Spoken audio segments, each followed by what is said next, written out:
आइए स्टार्ट करते हैं अपना next short question. Do bends in a wire affect its electrical resistance? Explain.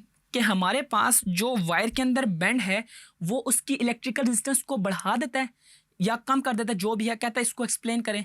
तो देखिए इसका आंसर बड़ा सिंपल सा है कि हमारे पास जो रेजिस्टेंस है ना वो गिवन है R is equal to rho into L over A से, कि ये हमारे पास रेजिस्टिविटी मल्टीप्लाई बाय लेंथ और हमारे पास डिनोमिनेटर में हम एरिया लिख सकते हैं।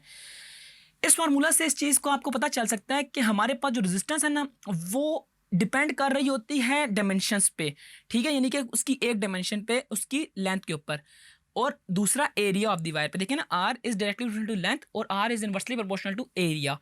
अब इससे शो क्या हो रहा है कि अगर हम फॉर एग्जांपल वायर को बेंड करते हैं, इट डजेंट मीन कि इसकी हमारे पास लेंथ चेंज होगी, लेंथ उसकी उतनी रहती है, सिर्फ उसकी शेप चेंज होती है।